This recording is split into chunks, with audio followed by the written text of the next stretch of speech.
غلاموں اور لونڈیوں سے بہت بہتر۔ عبدالشکور، علامہ عبدالشکور صاحب، ماشاءاللہ ہماری خوش قسمتی ہے، آپ نے ہمیں ٹائم دیا، اللہ تعالیٰ کو جزائے خیر دے اور اللہ تعالیٰ جو ہے آپ کی عمر میں برکت فرمائے۔ علامہ صاحب، آج کل کی خواتین جو ہیں ان کو کیا سبق لینا چاہیے حضرت فاطمہ الزہرا رضی اللہ عنہ کی زندگی سے؟ بسم اللہ والصلاة والسلام علی رسول اللہ وعلی آلہ واصحابہ اجمعین الی یوم الدین۔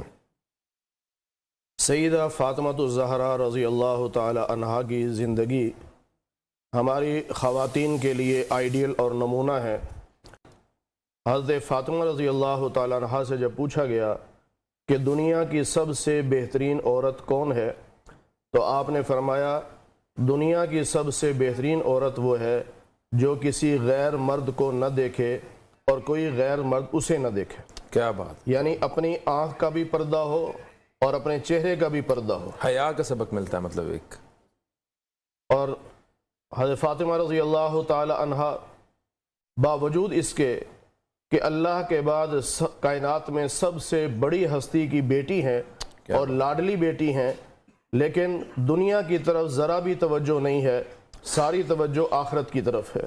کیا بات! اور آخرت حاصل کرنے کے لیے عمل پیرا رہتی ہیں، عمل میں پیچھے نہیں ہٹتی۔ اور آپ کی ایک خوبی یہ تھی کہ آپ بہت سادگی پسند تھیں۔ ایک واقعہ بھی آتا ہے کہ سیدہ خدیجہ الکبریٰ رضی اللہ عنہا کے رشتہ داروں میں ایک شادی تھی اور انہوں نے حضرت فاطمہ رضی اللہ عنہا کے لیے بہترین لباس اور بہترین زیور بنایا، تو آپ نے انکار کر دیا کہ میں ایسا لباس اور ایسا زیور نہیں پہن سکتی۔ آپ نے سادہ لباس پہنا اور شادی میں شرکت کی، بہت سادگی پسند تھی۔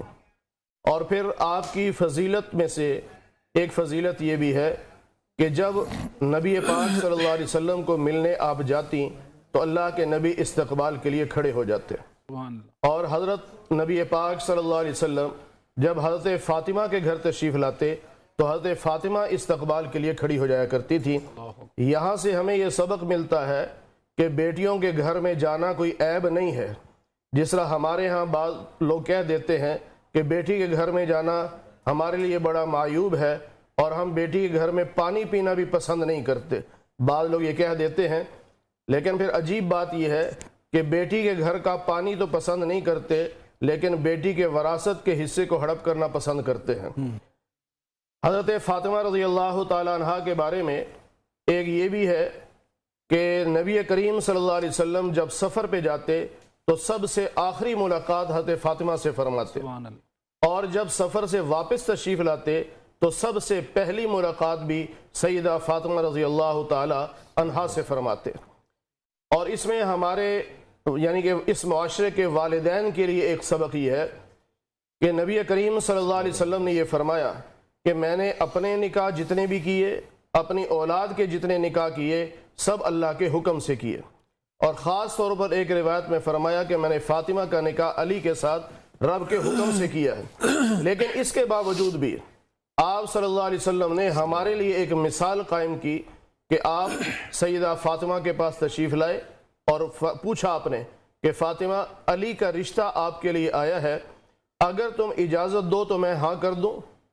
یعنی اللہ کے حکم کے باوجود بھی ہمیں سمجھایا ہے کہ بیٹیوں سے بھی اجازت لیا کرو، پوچھا کرو۔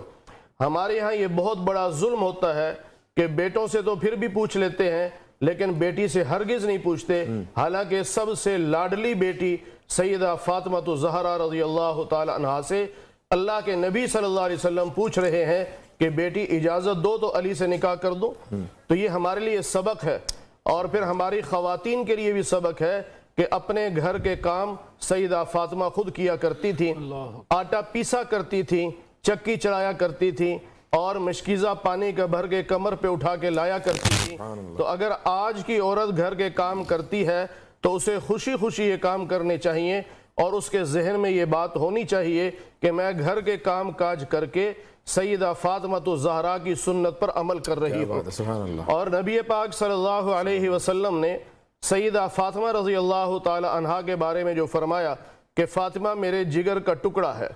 اور یہاں ایک بات میں اور عرض کرنا چاہوں گا کہ سیدہ فاطمہ رضی اللہ تعالی عنہا کی ایک فضیلت یہ ہے کہ نبی پاک صلی اللہ علیہ وسلم نے فرمایا کہ باقی لوگوں کی اولاد بیٹوں سے چلتی ہے لیکن میری اولاد میری بیٹی فاطمہ سے چلے گی.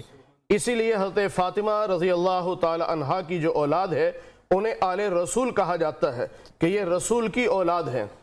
بعض لوگ لفظ آل کا معنی بدلنا چاہتے ہیں اور امت کے ذہنوں سے آل رسول کی محبت اور عقیدت نکالنا چاہتے ہیں، اور وہ یہ کہتے ہیں کہ آل کا معنی تو متبع ہے، کہ جو نبی کا اتباع کرتا ہے وہ آل میں شامل ہے، لہٰذا حضرت فاطمہ اور آپ کی اولاد یہ آل رسول میں شامل نہیں، بلکہ کہتے ہیں ہر وہ شخص جو نبی کا متبع ہے وہ آل میں شامل ہے. ایسی بات ہرگز نہیں ہے.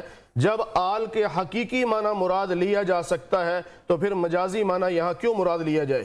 وہ تو وہاں ہوتا ہے جہاں حقیقی معنی مراد نہ لیا جا سکتا ہو تو پھر مجازی معنی مراد لیا جاتا ہے. اور پھر آل رسول کی عظمت کا اندازہ اس بات سے لگائیے کہ ہماری تو نماز ہی مکمل نہیں ہوتی جب تک آل رسول پر درود نہ پڑھ لیں. کیا بات ہے. یہ حضرت فاطمہ کی اولاد ہے، اس پر جب تک ہم درود نہ پڑھ لیں ہماری تو نماز ہی مکمل نہیں ہوتی. علامہ صاحب بڑا اپنے جو ہے نا خوبصورتی سے بریفلی میں یہ سمجھتا ہوں کہ ہمیں بطور مسلمان اپنے آپ نے جیسے بتایا کہ آج ہم جو ہے وہ اپنے بیٹیوں کو بہنوں کو حصہ نہیں دینا چاہتے